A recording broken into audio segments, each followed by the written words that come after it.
Hello everybody, my name is Richard Vigorelli and this is Vigorelli Institute. Now, is this too blue? I feel like it's too blue. Anyway, too late now.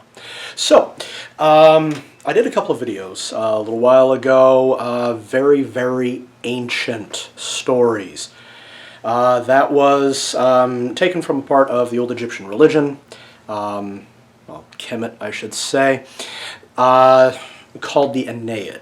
One of 5 Egyptian religions. There's the Aeneid, the Ogodad, the merger of the two. Let me see here. Then Otanism, which don't technically count, and then the Greco-Egyptian religion that came in after Alexander moved in and said, "Hi, this is mine now." And they're like, "Wait, you're getting rid of the Persians?" "Yeah, totally." "Come on in, bro." Okay, but let's go back to the story, shall we? So, the very first one is the birth of the universe and the battle between Setesh and Osiris. Okay? By the way, this might get a bit long, and I might do this kind of Jordan Peterson style. If you don't like that, sorry. Alright. So, the universe, before Shu lifts up the land, is all water. It is chaos. Why is water chaos? Well, because humans are a air-breathing species. We live on the land, okay? We can swim, but it's not really our home, okay? A good swimmer with good lung capacity, who's very practiced and all of that, we're looking 3 to 5 minutes under the water. I could be wrong on that, but that's kind of what I know, okay? You can only go so far. Not only that, we can only go so deep. So whatever it is you don't know, technically the sky's the limit because it could be anything, okay? Also, our eyes are not really built to handle a truly aquatic environment. If it's really clean water, like, you know, some parts of the ocean, yeah, sure, fine. You get a little dried out because of the salt, but other than that, you know, you can adapt to that, that's fine, okay? Something like a slow-moving river, that's going to be hard. Yeah, you're going to want to open up your eyes under that. Not going to be good for you, and you're not going to be able to see very well anyway, so you have no idea what is in there, which means it can't be anything, and therefore, if there's no predictability, that is the definition of chaos. Okay? So, the land coming up out of it, that represents the basic establishment of order because, well, do I have a rock? I do. All the way over here. It also happens to be blue. What? Blue's my favorite color. Shut up. It's also a really pretty heart. This is lapis lazuli, one of my favorite stones. This doesn't change. Okay? No rocks do. This is also technically a rock. Okay? It's a ceramic thing. Okay? They use it for incense. And it doesn't change. Okay? Order is predictability. I know exactly what's going to happen, when it happens, and how it happens. Okay? Assuming anything happens. Okay? Chaos, on the other hand, is anything and everything happening all at once with no regard, no pattern, nothing. Okay? So, order came from chaos. Okay? That means there was enough of a pattern that came up to where things could coalesce and become predictable. Okay? Why not have a god do that? Now, the fact that the land then created the sky is also quite telling. Okay? In a lot of ways, this kind of mirrors what modern science will also say as well. That you can't have a sky without rocks, okay? Because the rocks hold the sky there, okay? Gravity, all right? Of course, in ours, you know, we started out with rocks, got the water later, but details, okay? So, you have this constant interplay between chaos and order, okay? And as order expands, order itself becomes more complex, okay? There used to only be one god, that was Shu. Shu was essentially self-created, okay? Then he created Nut, okay? Nut is the sky. But it's more than that, okay? There's not light yet, okay? The sun doesn't exist in this cosmology, okay? That the night is there. There's stars, but we don't have one of our own yet. We have no idea what's there. So Nut, in a way, is still chaotic, but not as chaotic as the waters, okay? As the primordial waters, okay? Shu, on the other hand, is the embodiment of the land, so he's masculine, okay? And this fits a lot with Eastern Mediterranean philosophy, that men, males, are orderly, we're logical, we like to think these things through. There's going to be a pattern, there's going to be a regimentation in the way we do things. Women, according to this philosophy, don't do that. No, they're kind of everywhere all at once, right? Yes. And, oh, I got to get this done, I got to get this done. Oh, crap, I got to get that done now. There's no order. Meanwhile, you give it to the man. According to Eastern Mediterranean philosophy, this includes Greece, Syria, Asia Minor, now called Turkey, Egypt, okay? What we now call Israel, back then called Canaan. Beside the point, okay? Men are orderly, women are chaotic, okay? Men are much more associated with rocks, earth, things like that. Women more associated with things like water, plants, things that change, okay? And if you've ever known a woman, they tend to shift around a lot. I'm just saying, okay? Don't hate me. All right. Actually, better idea, yell at me. Do it in the comments.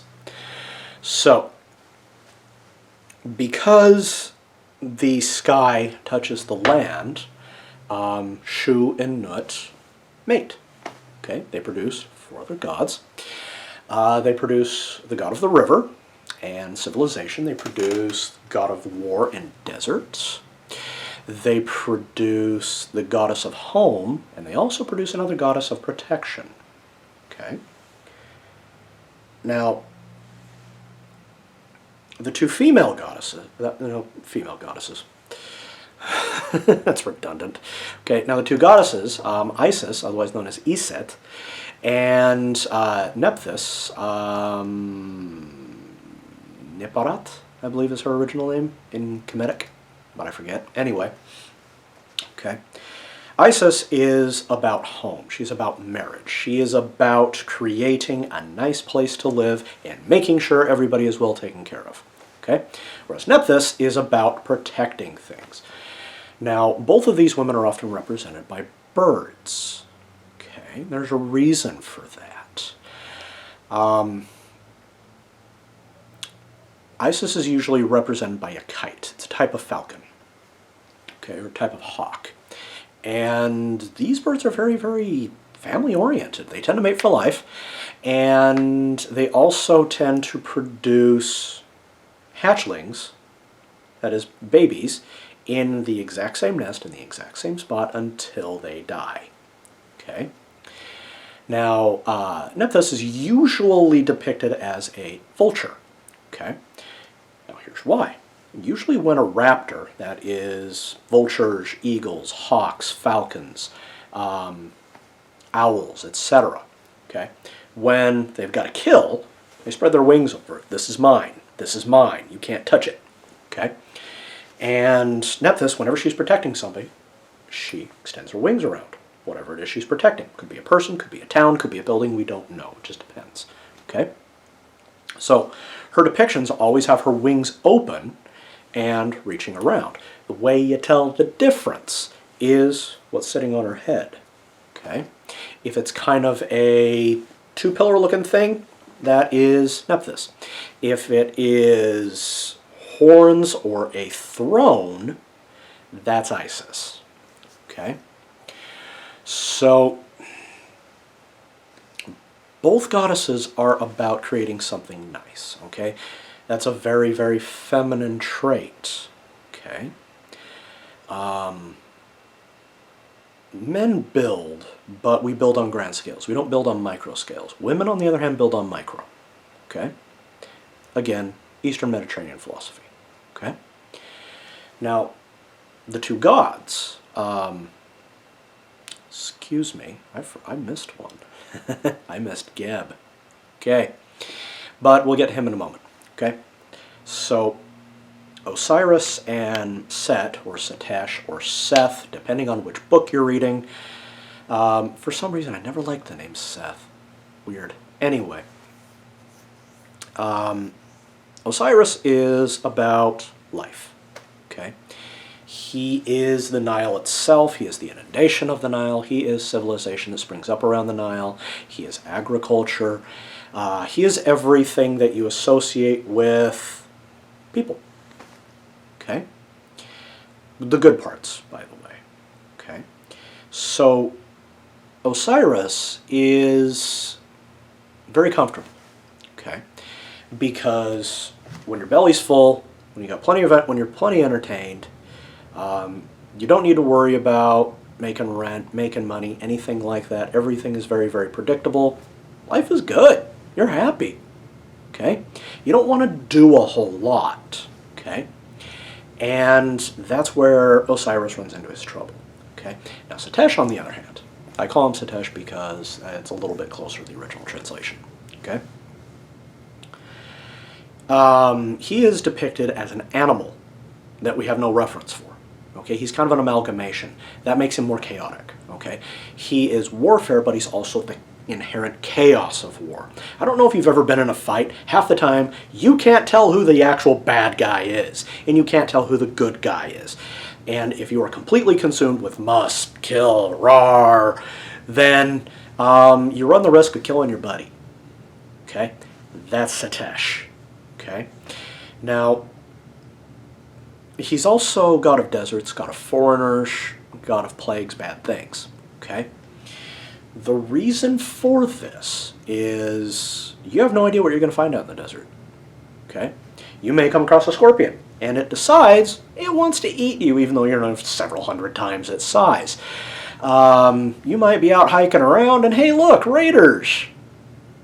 They don't talk my language. I'm going to die.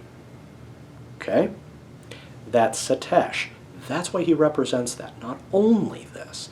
If Osiris represents fertility, then because Setesh is basically his polar opposite, he has to represent infertility. There is no place more infertile than the desert west of Egypt. Okay? Basically nothing's there. You don't go there if you're smart. Okay? So, not only that, in the Old Kingdom, west means death and east means life. But rising sun, setting sun, that's why. Okay, but let's backtrack a little bit, go over to Geb. Now, Geb is paradise. Okay, he is the god of good things. Basic civilization, we're talking stuff like pottery, houses, simple things, okay? Not necessarily farming, although he's got a little bit in with that, but he's your ability to make some kind of order out of, holy crap, what do I do here? Okay, that's why pottery, things like that, okay? Ancient times people would call upon Geb if they needed a help up to get something going, okay? Meanwhile, Osiris would be called upon, you're like, hey, could we have a really cool harvest this year? That'd be awesome. Then they would call on Osiris. Okay? So let's jump back over to Osiris now. So Osiris, because he's so comfortable, he's complacent. Okay? He's very, very wise. He understands how a state runs, but he's not able to understand betrayal. Okay? And in that, he's blind. Okay? I mean, your mildly disgruntled brother shows up, and he's got a little bit of a chip on his shoulder, and he's carrying a big frickin' box. Okay, and he says, why don't you get in it? Don't worry, you'll fit perfectly. And you can't stand up like, I'm boned. Okay? You should be able to see this coming if you're a wise ruler. Yet Osiris doesn't. He thinks it's a party trick. Okay? And therein lies his undoing. Okay? It's why he dies. It's why Setesh's plan is so successful. Because Setesh has been exposed to chaos so much. He's been exposed to so much evil in the world that it's overtaken him. Okay? Meanwhile, Osiris has gotten nothing but good. Everything's wonderful. So Setesh becomes envious. Okay? He also becomes extremely prideful, saying, look, I'm the one that protected this world. I'm the one that built everything up. If it wasn't for me, you'd be fucking dead right now. I spit a little bit. Okay? That's pride. Okay? So that's 2 of the 7 deadly sins right there. Okay? Yes, I'm popping this over to Christianity to deal with it. Okay? Well, Osiris is guilty of sloth. He's guilty of gluttony. I wouldn't be surprised if he's guilty of lust. Because, you know, what else are you going to do when you got nothing else to do? I'm just saying. Okay? And Setesh is also guilty of wrath. Okay? And technically greed. Because enviness always spawns greed. Always. So does pride. That's why pride is the worst of them. But we're moving now into Christian theology. Let's stay Egyptian. Richard, pull yourself back. Okay. So, the box is actually a symbol. It's not only a plot device, but it's a symbol. Okay? The box symbolizes what happens when a complacent ruler is now confronted with something like tyranny. Okay? Or an invading army. They get boxed up. We'll let you rule, but remember, step out of line, you're going to have a real bad day. So we're going to put you in this little box here. Don't worry, you'll be fine inside until we decide that you're not. Oh, by the way, we've decided that you're not. We're taking you out to the river. You're going to go for a long walk off the shore pier. Capiche? Okay? And that's exactly what Setesh does. Now, he cuts him into 14 pieces. Okay? Why 14, you ask? Twice 7. Okay? In Middle Eastern philosophy, 7 is an extremely important number, and it varies drastically from culture to culture. 7 is the number of bounty. It is the number of success. It is the number of growth. Okay? And 2 is, of course, dualism. Okay? So what we're saying with this, with 14, is yes, you're going to have some growth, but bad things come because of that. Okay? Yes, you have prosperity, but too much prosperity breeds complacency. Okay? Too much food, okay, makes you fat. Fat makes you unhealthy. Come on. Okay? Well, you sleep a lot, so guess what? Now you can't sleep unless you got some help. Okay? Oh! You like laying down with that pretty girl over there? Well, awesome. Congratulations. By the way, now you got something that talks. Okay? And it doesn't want to leave. Okay? Oh, you like being safe, do you? Well, guess what? What happens when the guys protecting you decide not to help you anymore? They let the bad guys in. Okay? Especially if you forget to pay them on time. Okay? They get jealous, they get envious, okay? And he scatters his parts all over the land, okay? So quite a bit of that ended up in the desert, okay? So the good things now become allied with chaos, okay? So plenty of entertainment. Well, there's this show that I really like. Unfortunately, my streaming service has gotten rid of it, and I'm not allowed to get the DVD because I'm in the wrong region. So I was using that so that I would be calm. Now things are overwhelming me.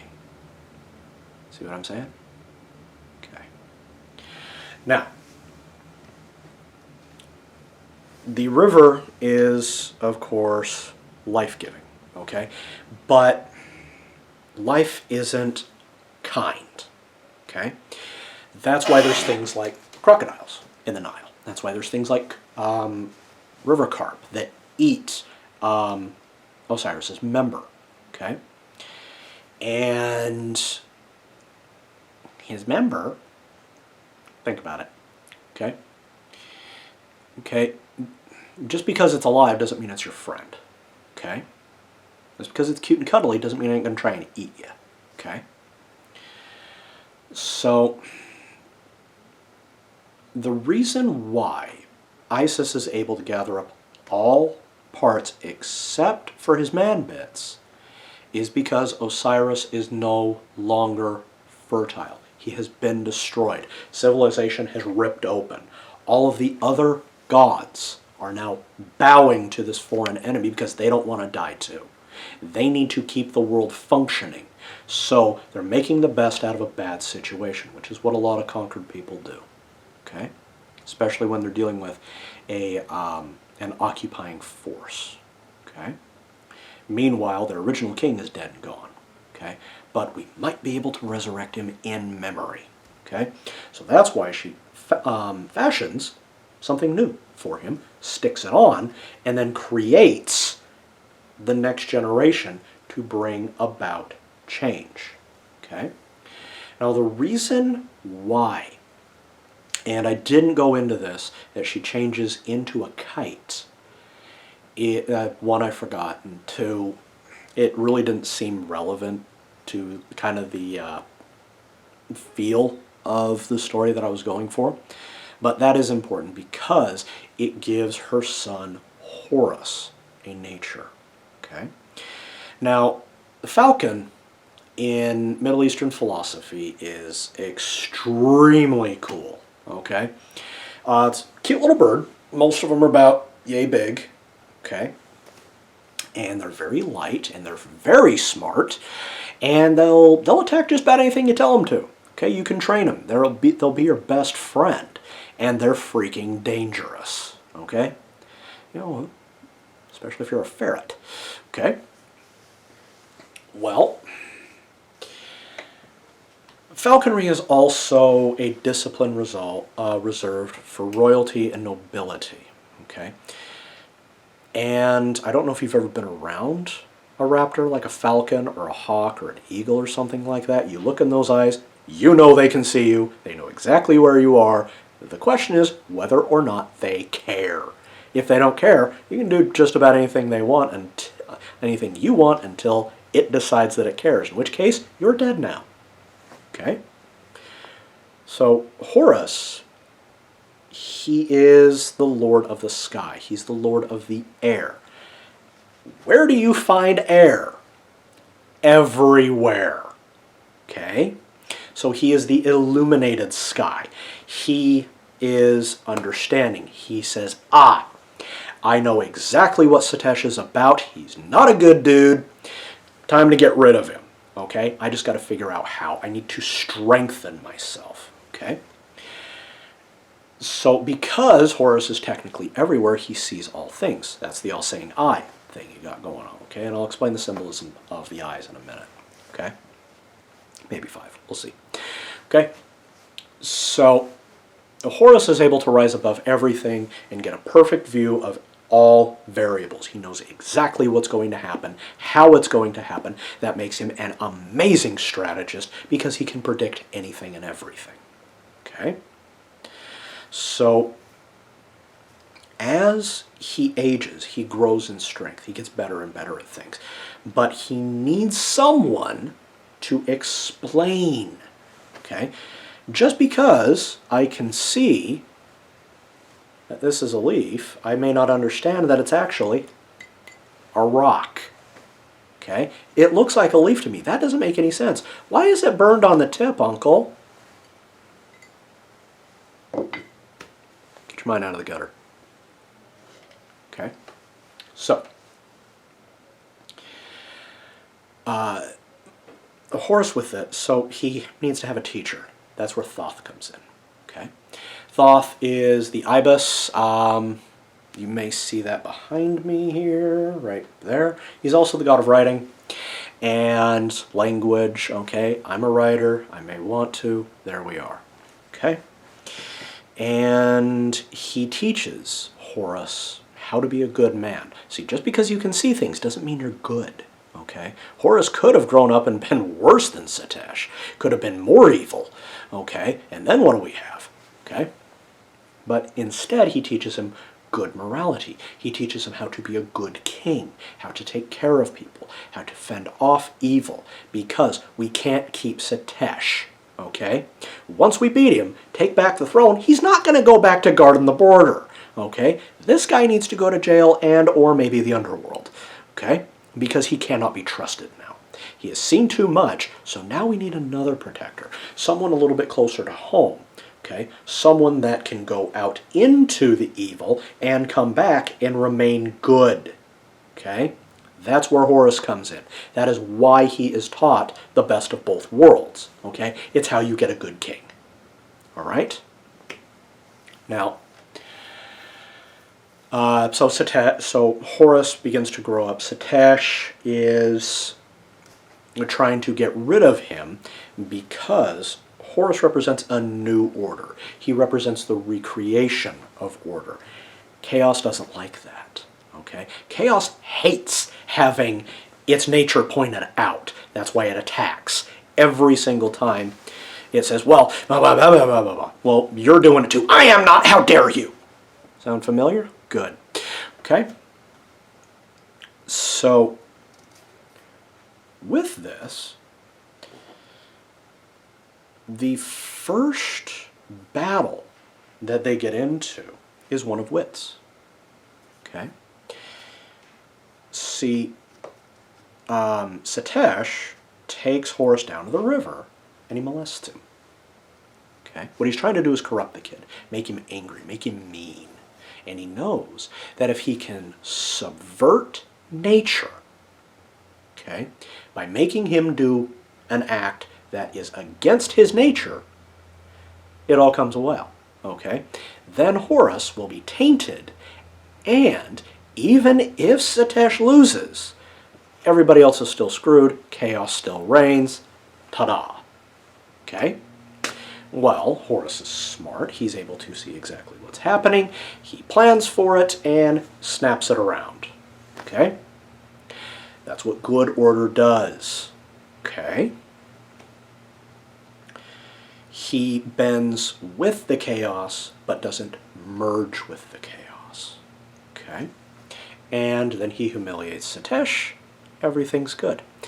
The next bit, okay? Rocks don't float. Okay? That's the point. Okay? See, Ra has said, all right, you guys need to knock it off. Okay? So sends them down to the river and says, look, I want you guys to each make a boat. Okay? I want you to sail across the river. First one of the other side wins. Okay? They get to be king. Okay? And we're done. Okay? Well, he does add a stipulation. You must use stones. Now, Satesh, being chaotic and not exactly creative, or that bright for that matter, he's very, very one-dimensional in a lot of ways. He goes out to the desert, brings chaos to the river, which these are two separate kinds of chaos. Okay? But Richard, you said the land was order. Yes, because it's predictable. But there's other things out in the deserts, and that taints it. Okay? And the river is life, but the river is also chaos because it's made out of water. Okay? It's complicated. I know. Patience. Okay? He hollows it out, makes basically a casket, and expects it to float. Dead things don't float. They do too. Shush. Okay? Meanwhile, Horus uses wood, which does float, and then he glues rocks onto the side. I had to use rocks. Didn't say in what kind. Okay? So he obeyed it. He was creative. You see, you don't get usable creativity out of chaos. You get... Ironically, you get something that is predictably bad. Sound familiar? Whereas people that are ordered and logical get things that are creative. Said I had to use stones. A creative person would take stones and tack them on to wood. Okay? A not creative person would try to float a rock. Or they just sit there like, how do I do this? Okay? Sound familiar. Remember, the story is probably 4,000 or 5,000 years old. Yeah. Moving on. Okay. So Satesh is humiliated by sinking into the river and getting all stinky. And Horus gets to the other side and he's like, hey, bro. Okay. And he is named as king. Okay. Well, Satesh is not going to be outdone. So he goes into the desert, musters his strength, comes back and attacks Horus as Horus is getting settled in. Okay. See, Horus has won, so now he's becoming complacent. He's becoming his father. Okay. And Satesh is right back there. You're going to be weak. I'm going to take you out. Okay. Which, again, speaks to the problem with being comfortable. Okay? Wherever you are in your life, never be comfortable. Okay? You don't want absolute enough to eat. Okay? You do not want no worries. You do not want no pain. Okay?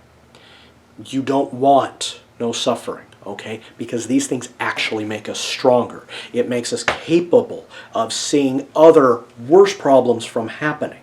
Okay? Yes, eventually you will get overtaken. But every single day you get a little bit better, a little bit better, a little bit better. Don't drop your guard. Okay? That's what that's about. Okay? So Horus is able to fight back because he does kind of see it coming. And they duel for a couple of days straight on, never giving an inch either way. Okay? And Horus gets comfortable. That's how he loses his left eye. Okay? And there's more to it because the eye sees everything. Okay? A blind person is weakened. Okay? But a seeing person can see all things whether or not they pay attention to them. That's different. Okay? So half of his vision is taken away. He's now that much closer to chaos. Notice how in the story, once Horus loses his eye, he becomes feral. Okay? He attacks Satesh and kills him. Knife straight through the chest. Okay? And the recreation of the eye, okay, by Thoth is slow down, think. Okay? The enemy is dead. Now you need to rebuild. Okay? It's never going to be as good as it was because bad things have happened. That memory is always going to be there. Okay? But we can get past it. We'll adapt to it. Okay? That's why the eye is imperfect. Okay? Now, Horus does a noble thing. Okay? Rather than just, oh, thanks, bro, and puts it back in his head. Okay? He takes this broken eye, but it's alive, and goes into the underworld and gives it to his father, saying, look, this can bring you back. Okay? If you let it. Okay? But he says, no, I'm dead. My time is over. Now is your time. Which means you can't bring back the past. Yes, I know the distant time was wonderful. It was a beautiful empire. We controlled all of the land. It was awesome. Everybody loved it. It's over. Okay? Something came in. Something destroyed it. It's time to reestablish and establish something new and better than it was. Because we got complacent, we became weak, and we were overtaken. Now we've gotten strong again, and we can rebuild what we had, but we're going to make it better. Okay? That's the meaning of that. That's why Osiris rejects the eye. It also speaks a little bit into Osiris's role in the cosmology. Okay? See, Osiris is not only the river, okay, but he's also the black sand. Okay? Sometimes you turn black when you die. Dad, Frank, shush. That's not what I mean. It's putrefaction of the meat. No, that's not what I mean. Hush. Okay? The skin blackens out, and it's because of fungus taking it over. That's shush. Okay? So, because he is now Lord of the Dead, it's basically a dust-to-dust type of thing, okay? From the dust you came, and so ye shall return, okay? That's actually where that comes from. That is why we have a death god also over the creation of the, also over the flooding of the Nile, the spreading out of the black sand, and also the growth of crops, because the crops come out of the ground. Also, they notice that if you put something dead underneath the plants, they tend to get bigger. It's called fertilizer, okay? That's why, all right? So they're saying from death can come new life, okay? Pretty common motif, by the way. Theme, if you will. So Horus returns to the world of the living, puts his eye back in, this side, and he is able to see clearly again. However, there's always that little bit of chaos there. That will keep him from becoming complacent, because it's Horus now that is fighting the battles. Horus is a great warrior. He knows when the bad things are going to happen. Okay? So he's able to see it coming. Now, let's go back a little bit. There's another god I want to talk about. Her name is Serket. Okay? She is the scorpion. Okay? So why would you have your enemy protect you? Especially when that enemy was sent by your bigger enemy. That's odd, isn't it? Well, you see, medicine and poison are exactly the same thing. Okay? I'm actually a master herbalist, and there's plenty of herbs that I use quite often that in certain dosages and in certain preparations will take your life. Like that. One of those is aconite. Okay, it's actually my favorite herb. We call it futsa. And it can give you the ability as a man to have children again after you've lost the ability, depending on what you mix it with. If you mix it with licorice, it can actually save a person from elemental exposure. That is, you've been out on the side of the mountain for a week and you're almost dead. Okay? However, if I just grind it up and put it in your food, well, bad things happen. Yeah, I did a video on that a few years ago. Feel free to dig back. Okay? So, with Serket being a scorpion, scorpions are extremely dangerous, they're highly unpredictable, and they're just about frickin' everywhere in Egypt. Okay? They're also everywhere where I grew up, which is Utah. Okay? None where I lived specifically, but in my valley, yes. Okay? You have to go out on the west side, they're yellow. Okay? In Egypt, they're black, I think, or they're red, I forget. Either way, they're not friendly. Okay? So they take this unfriendly element and they turn it into a friend, someone who protects the thing it was there to destroy. Okay? Because that's why Serket and her little friends, the other scorpions, showed up. They were contracted by Sitesh to take out Horus. Okay? In a way that, Sitesh couldn't be blamed. Okay? Hey, I had no control over it. What do you want me to do? Stuff gets passed, man. It happens. Okay? Well, it's using chaos to your advantage. That's what technology is. That's what laws are. Okay? It is creating order from chaos. That is a sign of intelligence. Creating chaos from order is a sign of stupidity. Okay? Unless you're doing it purposely to destroy something, in which case, well, there we are. Okay? Now, because he is a god and he wasn't, full-on destroyed, Sitesh was bound. Okay? He was relegated to the desert. He was not allowed back into society, but every now and again he comes out. See, he represents storms, specifically sandstorms. Also, those really damaging rainstorms that you get. Yeah, that's basically him and Horus fighting again. okay? Because Horus is the sky, he's wind, he's lightning, stuff like that, okay?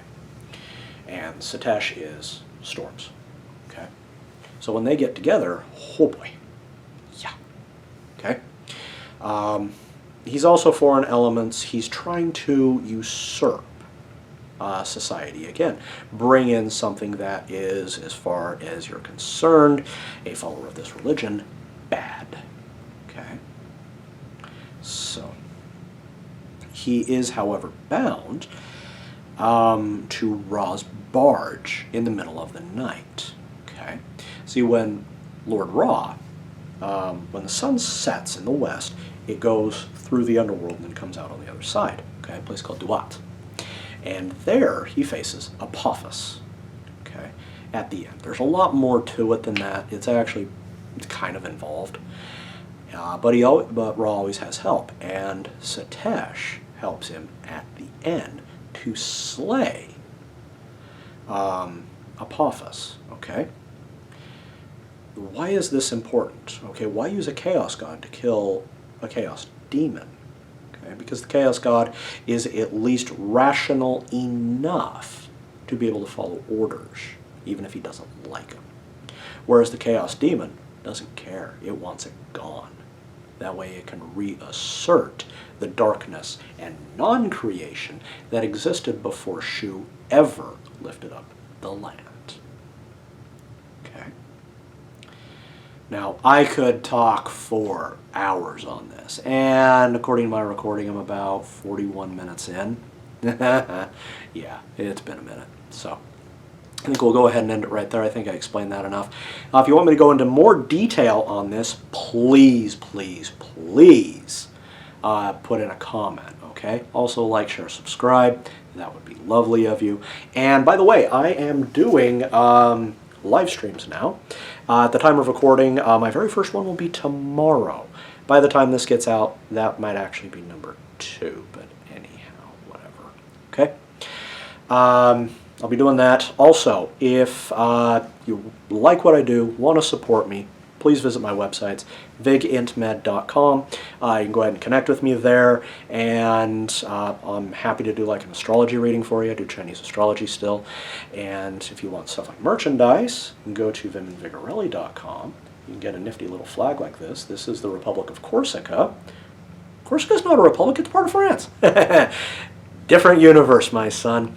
It is a universe that I created based around a world where the Fae are real and live among us as regular people, and you wouldn't know it unless you watch them go ka-chow. Okay?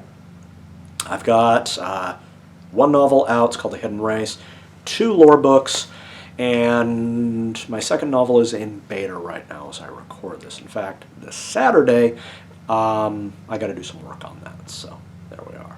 All right. So I'll be back later, guys, with something else. You take care now. Bye-bye.